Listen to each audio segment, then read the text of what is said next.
Hi hello నమస్తే. సంక్రాంతి సినిమాలకు ఒక పెద్ద పండగ అని చెప్పుకోవాలి. అది కాక గట్టనేని ఫ్యామిలీకి ఇది ఖచ్చితంగా అచ్చొచ్చినటువంటి పండగనే చెప్పుకోవాలి. కృష్ణ గారి అంతకుముందు సినిమాలు కావచ్చు, మహేష్ బాబు మొన్న సర్లేరు నీకెవరు కావచ్చు, ప్రతి ఒక్కటి సంక్రాంతికి బ్లాక్ బస్టర్ హిట్ కొట్టినటువంటి ఒక ఘనతే ఉందని చెప్పుకోవాలి. అయితే ఇలాంటి సినిమాకి ఎదురెవరు అనుకుంటూనే హనుమాన్ అంటూ ఒక ఆధ్యాత్మికంగా జోడిస్తూ అసలుకి ఒక కుర్రోడిలోకి హనుమాన్ శక్తి వస్తే ఏం జరుగుతుంది అనేటువంటి ఒక డిఫరెంట్ కాన్సెప్ట్లో రాబోతున్నాడు తేజ సజ్జా. అయితే వీళ్ళిద్దరి మధ్యన పోటీ. అయితే మొత్తానికి హనుమాన్ వర్సెస్ ఇది గుంటూరు కారం ఘాటెక్కిస్తుందా లేదా హనుమాన్ తోకతో మంటెక్కిస్తాడా అనేది వీళ్ళిద్దరి మధ్య ఏం జరుగుతుంది ఇప్పుడు చూద్దాం. సార్ నమస్తే. నమస్తే అండి. సో మొత్తానికి సంక్రాంతి బరిలో డజన్ సినిమాలు ఉన్నా సరే అసలు మోస్ట్ స్టార్డమ్ సినిమా ఏదంటే ఖచ్చితంగా అది గుంటూరు కారం అని చెప్పుకోవాలి. గట్టంనేనికి ఇది ఒక పెద్ద సినిమా అని చెప్పుకోవాలి. అయితే ఇలాంటి తరుణంలో గట్టంనేనికి సంబంధించి గుంటూరు కారం ఘాటుగా ఉంటుందా లేదా అంచనాలు అసలుకేమీ లేకుండా వచ్చి ఒక ట్రైలర్తోనే ఒక అద్భుతాన్ని సృష్టించినటువంటి ఒక హనుమాన్ సినిమాతోని దాన్ని ఈ రెండింటి మధ్యన ఎలా చూడాలంటారు? ఇప్పుడు సంక్రాంతి వార్ బిట్వీన్ గుంటూరు కారం వర్సెస్ హనుమాన్ అనే చెప్పాల్సి వస్తుంది. ఒకరికి చెప్పాలంటే హీరోల పరంగా అసలు పోల్చలేము మనం. అవును, మహేష్ బాబు నిన్ను తేజ సజ్జాని పోల్చలేము. ఎందుకంటే మహేష్ బాబు కొడుకుగా కూడా చేసినట్టున్నాడు తేజ సజ్జా ఒక సినిమాలో, యువరాజు దాంట్లో సాక్షి శివానంద్ కొడుకు చేశాడు. మరి వీళ్ళిద్దరూ సినిమాలు పోటీ పడుతున్నాయి. కానీ మరి హనుమాన్కి ఎందుకు గుంటూరు కారం భయపడాలి అనేది ఇక్కడ ప్రశ్న. అసలు ఇది పెద్ద వారుగా మారిపోయింది. ఈ రెండు సినిమాల మధ్యలో ఈ పోటీని పెద్ద వారుగా మారిపోయింది. కారణం ఏంటంటే హనుమాన్కి సంబంధించిన కార్యక్రమానికి గెస్ట్గా చిరంజీవి గారు వచ్చారు. చిరంజీవి గారు వచ్చిన మాటల్ని కొన్ని పెడర్థాలు తీస్తూ ఒక రెండు వెబ్సైట్లు ఏదో ఆర్టికల్స్ రాసినాయి. దాంతో ఆ తర్వాత మన దిల్ రాజు గారు ఒక కార్యక్రమానికి వచ్చారు. ఒక కార్యక్రమానికి వచ్చి ఆయన ఆ కార్యక్రమంలో అసలు విషయం మర్చిపోయి ముందు ఈ వెబ్సైట్ల మీద పడ్డారు. ఆయన చాలా ఫైర్ అయ్యాడు. ఆయన ఈ రెండు వెబ్సైట్ల మీద చాలా ఫైర్ అయ్యి కోపాన్ని అంతా ప్రదర్శించాడు. మా మధ్యన చిచ్చు పెడుతున్నారు, హనుమానం ఆడాలి, ఇది ఆడాలి తప్పదు, కానీ ఇట్లా లేని ఉన్నాయి వీళ్ళని కల్పించి రాస్తారు. చిరంజీవి గారు అట్లా మాట్లాడలేదు, మీరు వక్రీకరించి రాస్తున్నారు పైగా. ఇలా జరిగింది. దిల్ రాజు గారికి అంత కోపం ఇప్పటి వరకు నేనే చూడలే. అంత కోపంగా మీడియా మీద అంత కోపంగా ప్రదర్శించడం అనేది చూడలే. మరి ఆ రెండు వెబ్సైట్లు ఏమిటి అనే దాని మీద మనం అప్రస్తుతం. కానీ ఎప్పుడైనా సరే జర్నలిస్టులు మన ప్రేక్షకులకిను సినిమా రంగానికి మధ్యలో వారధిగా మాత్రమే ఉపయోగపడాలి. సినిమా జర్నలిస్ట్ అనేవాళ్ళు అగ్నికి ఆజ్యం తోడైనట్టుగా మనం మధ్యలో పొలాలు వెగదోయకూడదు. ఆ పొలాలు వెగదోయడం వల్ల అపార్థాలకి అపోహలకి తావస్తుంది. దాంతో హనుమాన్ వర్సెస్ గుంటూరు కారం సినిమా దగ్గర పడే కొద్దీ అంటే ఆ మధ్యన హనుమాన్ ప్రొడ్యూసర్ కూడా మాట్లాడుతూ కొంత థియేటర్లు ఇవ్వట్లేదని, హనుమాన్ సినిమాకి థియేటర్లు ఇవ్వట్లేదని, థియేటర్లు తక్కువ ఇచ్చిన మాట వాస్తవం. ఇక్కడ దిల్ రాజు గారు అనే మాట ఏంటంటే మేము 14 రిలీజ్ చేసుకోమంటున్నాం, ఒక 2 రోజులే కదా తేడా, 12వ తారీఖు వద్దని అంటున్నాం. ఇప్పుడు వాళ్ళు నచ్చచెప్పి ఈగల సినిమాని ఫిబ్రవరి 9కి మార్చేలాగా చేశారు, తప్పించారు. అక్కడికి 2 డబ్బింగ్ సినిమాలు రాబోతున్నా కానీ డబ్బింగ్ సినిమాలు కూడా ఈసారి సంక్రాంతి బరిలో లేవు. ఓన్లీ 4 సినిమాలు మాత్రమే రిలీజ్కి ఉన్నాయి. ఆ 4 ఏంటంటే హనుమాను, గుంటూరు కారం, సాయిందో, నా సమీరంగా. నేను అనేది ఏంటంటే 14వ తారీఖు రిలీజ్ చేయమని అన్నాము, ఇందులో తప్పేమన్నా ఉందా అని ఆయన అన్నాడు. నిజానికి అది తప్పేమీ లేదు. కానీ ఇది చివరికి పరిస్థితి ఎలా తయారైందంటే ఇంకా 2 రోజులే టైం ఉంది. ఒక విధంగా మన ఈ వీడియో వచ్చేసరికి ఒక రోజే ఉంటుంది. గుంటూరు కారం వర్సెస్ హనుమాన్ లాగా తయారైపోయి హనుమాన్ మీద కూడా అంచనాలు భారీగా పెరిగినాయి. అది 11 భాషల్లో రిలీజ్ అవుతుంది సినిమా. మరి 11 భాషల్లో పాన్ ఇండియా సినిమాగా హనుమాన్ అనేది రిలీజ్ అవుతుంది. విఎఫ్ఎక్స్ వర్క్ ఉంది. సినిమా మీద క్రేజ్ వచ్చింది. సినిమాలో విషయం ఉందా లేదా అనేది సినిమా రిలీజ్ అయితే కానీ మనం చెప్పలేము.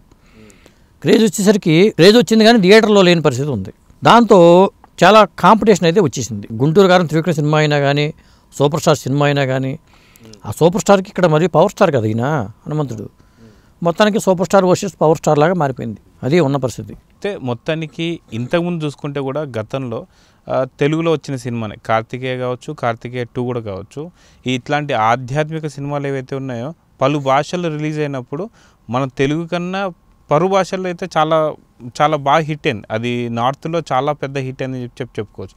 అలాంటి కోలోకే ఇప్పుడు ఈ హనుమాన్ వస్తే నిజంగా గుంటూరు కారానికి మంట తగిలే అవకాశం ఉందంటారా? మీ పిల్లలు ఇంటర్మీడియట్ మరియు ఎంసెట్ చదువుతూ సబ్జెక్ట్స్లో కన్ఫ్యూజ్ అవుతున్నారా? కాన్ఫిడెన్స్ లెవెల్ తక్కువగా ఉందా? రిపీటెడ్ మిస్టేక్స్ చేస్తున్నారా? అయితే మీకోసమే ఉంది Rise app. 1 lakh question bank, performance analysis, online classes by experts, ఇంకా మరెన్నో ఫీచర్స్ తో మీ ముందుకొచ్చింది Rise. Rise, the perfect guide. Description లో ఉన్న లింకును ఉపయోగించి సబ్స్క్రైబ్ అవ్వండి. హనుమాన్ ఇప్పుడు మంట తగిలిచ్చే పరిస్థితిలో ఉన్నాడు. ఎలా అంటారా, అది 12వ తారీఖు రిలీజ్ కావాలి సినిమా, కానీ 11వ తారీఖు సాయంత్రమే చాలా చోట్ల టికెట్ అమ్ముడైపోయినాయి. షో పడిపోతుంది. 11వ తారీఖు నేను నిన్న వెబ్సైట్లో వాళ్ళు కూడా పెట్టారు, పిఆర్ఓ గ్రూప్స్లో పెడతారు కాబట్టి అసలు టికెట్ హాట్ కేకుల్లాగా హనుమాన్ టికెట్లు కట్ అయినాయి 11వ తారీఖు సాయంత్రానికి. అంటే కొన్ని థియేటర్లో కొన్ని షోలకి ప్రీమియర్ షోలాగా వేసేసారు వాళ్ళు. అంటే రేపు 11వ తారీఖుని సాయంత్రమే కొన్ని థియేటర్లో షోలు పడుతున్నాయి. ఓకే, ఒకవేళ టాక్ గీని బాగా వచ్చిందనుకో దాని ఎఫెక్ట్ మామూలుగా ఉండదు. అది కావాలని వాళ్ళు ముందు చేస్తున్నారా, ప్రీమియర్ షోలు వేస్తున్నారా, దానికి వేరే కారణం ఏమైనా ఉందని మనం చెప్పలేము. అలాగే గుంటూరు కారానికి ఎక్కువ థియేటర్లో 12వ తారీఖు థియేటర్ ఉన్నమాట వాస్తవం. కానీ ఒక ముందు టాక్ వచ్చిందనుకోండి ఎప్పుడైనా సరే అది ఇబ్బంది అవుతుంది. ఇప్పుడు అనుకున్న ప్రకారం 12వ తారీఖు రిలీజ్ అయితే వేరే విషయం. ఏదో ప్రీమియర్ షో అంటే ఒక షో వేసుకోవచ్చు, కానీ కొన్ని థియేటర్లో షోలు అయితే టికెట్లు అమ్ముడైనాయి. మరి కావాలని చేశారా, అది కాకతాళీయంగా జరిగింది తెలియదు, కానీ అది జరిగింది. ఓకే, దాంతో ఇది వార్ అనేది చాలా హీట్ ఎక్కిపోతుంది. హనుమాన్కి కూడా హైప్ వచ్చింది. ఈ గుంటూరు కారంతో పోటీ పడటం వల్ల మామూలుగా హనుమాన్ని సోలోగా రిలీజ్ అయితే ఎవరు పట్టించుకోరు. దాని ట్రైలర్కి క్రేజ్ రావటం, వాళ్ళ టీజర్కి క్రేజ్ రావటం, ఆ సినిమాకి సంబంధించిన విజువల్ ఎఫెక్ట్స్, విఎఫ్ఎక్స్ వర్క్ బాగుండటం, ఇవన్నీ కలిపి హనుమాన్కి ప్లస్ అయిపోయేసరికి దాంతో గుంటూరు కారం టీంలో కూడా ఇదేంట్రా బాబు హనుమాన్ అని ఒక హనుమాన్ అనే స్థాయిని ఎక్కువగా ఊహించుకునే పరిస్థితి వచ్చేసింది. అది అయితే అది కాక ఇదే నెలలో కొత్త సంవత్సరంలోనే జనవరిలోనే అయోధ్యలో ఇప్పుడు రామ మందిరం స్టార్ట్ కూడా కాబోతుంది. సో దాని ఎఫెక్ట్ కూడా ఇప్పుడు హనుమాన్ కాబట్టి హనుమాన్ మీద కూడా ఆ ఎఫెక్ట్ ఉంది అని చెప్పేసి కొంతమంది అయితే ప్రేక్షకులు అంటున్నారు. తొందరలో అయోధ్య రిలీజ్ కాబోతుంది. దాంతోపాటు ఇక్కడ ఈ హనుమాన్ సినిమా కాబట్టి చూసే వాళ్ళ ప్రేక్షకులు తర్వాత సెలవులు దొరకవు కాబట్టి సంక్రాంతిలోనే ఈ సినిమా చూడాలని అనుకుంటున్నారని చెప్పేసి అంటున్నారు. దాని మీద ఏమంటారు? నిజమే కదా మరి, ఎందుకంటే హనుమంతుడు అంటేనే రామభక్తుడు. మరి హనుమంతుడి సినిమాకి ఇది కలిసి వచ్చి రోజు వస్తే నడిచి వచ్చి కొడుకు పుడతాడంటారు చూసారా, ఇది కలిసి వచ్చింది. పైగా పాన్ ఇండియా సినిమా ఇది. అవును. ఇంకొకటి ఏంటంటే ఈ సినిమాకి వచ్చి ప్రతి టికెట్లోనూ ఒక ₹5 రామ మందిరానికి ఒక ఫండ్గా ఇద్దామనే ఒక నిర్ణయాన్ని కూడా ప్రకటించారు. చిరంజీవి గారే అది అనౌన్స్ చేశారు ఆ వేదిక మీద కూడా. ఇలా చూసుకున్నప్పుడు హనుమాన్కి ఒక క్రేజ్ అయితే పెరిగిందండి. అది థియేటర్లో లభ్యమవుతాయా లేదా అనే విషయాన్ని పక్కన పెడితే సినిమా టాక్ బాగుంటే ఆటోమేటిక్గా అది ఇవాళ కాకపోయినా రేపైనా ఇంకో రోజున పుంజుకునే అవకాశం అయితే ఉంది. గుంటూరు కారం ఎట్టాకో 12వ తారీఖు వచ్చేస్తుంది, మళ్ళీ 13, 14 తారీఖులు ఇవి వచ్చేస్తుంది సినిమాలు. నాసాభిరంగా వస్తుంది, సైంధవ్ వస్తుంది. ఎప్పుడైనా సరే అది ఒకేసారి మనకు ఉన్న 1800 థియేటర్లు, 1500 నుంచి 1800 మధ్యలో థియేటర్లు ఉంటాయి. అన్ని థియేటర్లు మరి అన్ని సినిమాలకు ఇవ్వాలంటే కష్టమైన విషయమే. పైగా బిజినెస్ పరంగా ఎక్కువ బిజినెస్, హనుమాన్కి బిజినెస్ బాగా జరిగింది, గుంటూరు కారానికి బిజినెస్ జరిగింది. త్రివిక్రమ్ కాంబినేషన్లో వస్తున్న సినిమా. మరి కృష్ణ గారికి సంక్రాంతి హిట్ అనే పేరుంది, త్రివిక్రమ్ గారికి మంచి పేరుంది, మాటల మాంత్రికుడు అనే పేరుంది. మరి అలాగే ఇద్దరు హీరోయిన్లు పాటల పరంగా మంచి ఇది వచ్చింది. ఇలాంటి అంశాలన్నీ గుంటూరు కారంకి ఉన్నాయి. చెప్పాలంటే ఒక క్రేజీ ప్రాజెక్ట్ ఏదైనా ఉందంటే సంక్రాంతికి గుంటూరు కారమే. అలాంటిది వాడు గుంటూరు కారంతో పాటు హనుమాన్ కూడా ఆ స్థాయిలోనే మాట్లాడే పరిస్థితి వచ్చిందంటే ఇది వార్ అనేది చాలా మంచి టగ్ ఆఫ్ వార్గా మారిపోయింది. మొత్తానికి చూసుకుంటే ఇక్కడ పోయిన సంక్రాంతి చూసుకుంటే 2023 సంక్రాంతి చూసుకుంటే భారీ ప్రాజెక్టులు ఉన్నాయి మనకి. ఏదైతే వాల్తేరు వీరయ్య కావచ్చు, వీరసింహారెడ్డి కావచ్చు, ఇలాంటి సినిమాలు. సో ఈసారి అంటే పోయినసారి సంక్రాంతి ఈ సంక్రాంతి పోల్చుకుంటే తేడా ఏం కనిపిస్తుంది అంటారు? పోయినసారి సంక్రాంతికి ఏంటంటే ఇద్దరు పెద్ద హీరోల సినిమాలు పోటీ పడిని 2 హిట్ అయినాయి. అంటే 2 హిట్ అవడానికి అవకాశం ఉందని అర్థమైపోతుంది కదా. మైత్రి మూవీ మేకర్స్ ఒకటే బ్యానర్ ఒకటే, అది 250 కోట్లు వాల్తేరు వీరయ్యకి వచ్చినాయి. దాదాపు 160-170 కోట్లు వీరసింహారెడ్డి బాలయ్య బాబు సినిమాకి వచ్చినాయి. కాబట్టి సంక్రాంతికి ఒక 5 నుంచి 700 కోట్లు 800 కోట్లు వసూలు చేయగలిగే సత్తా ఉంది. 4 సినిమాలు అంటే కష్టం, కానీ 2 సినిమాలకి 3 సినిమాలు ఫుల్ చేయగల కెపాసిటీ ఉంది సంక్రాంతి సీజన్కి ఉంది. అది సో మొత్తానికి ఒక పక్క గుంటూరు వర్సెస్ హనుమాన్, మొత్తానికి థియేటర్స్లోకి వచ్చేసరికి ఎలాంటి ఎక్స్పెక్టేషన్స్, వేటి మీద ఎక్కువ ఎక్స్పెక్టేషన్స్ ఉన్నాయి అనుకోవచ్చు? ఇప్పుడు హనుమాన్ జాతకం ఏంటంటే 11వ తారీఖు సాయంత్రానికి తేలిపోతుంది. అది ఒకవేళ హనుమాన్ హిట్ అయితే పరిస్థితులు వేరుగా ఉంటాయి.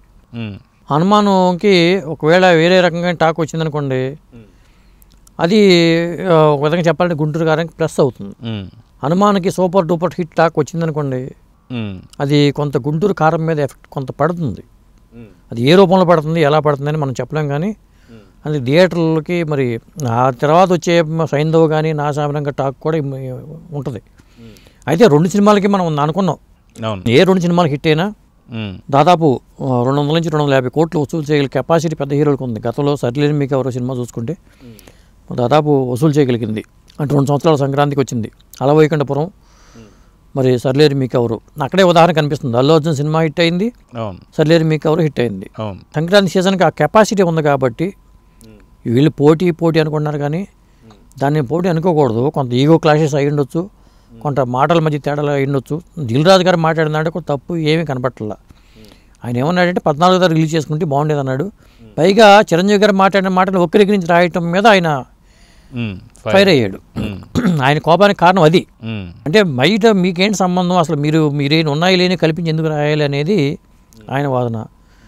ఇట్లా రకరకాల దీంతో 2 సినిమాల మధ్యలో ఒక హీట్ ఎక్కింది వాతావరణం. సో చూద్దాం సార్, మొత్తానికి సంక్రాంతి బరిలో నించున్నటువంటి ఈ 2 పుంజులు మాత్రం చాలా పోటీకి తగ్గ పుంజులు అయితే కనిపిస్తున్నాయి. ఏది గెలుస్తుందో ఏదో మరి ఖచ్చితంగా సంక్రాంతి తేల్చాలి, చూద్దాం. సో ఇదండి మొత్తానికి సంక్రాంతికి నిలవబోతున్న ఈ 2 పుంజుల్లో ఏ పుంజు గెలుస్తుంది అంటే మనకు కాలమే చెప్పాలి. Thank you.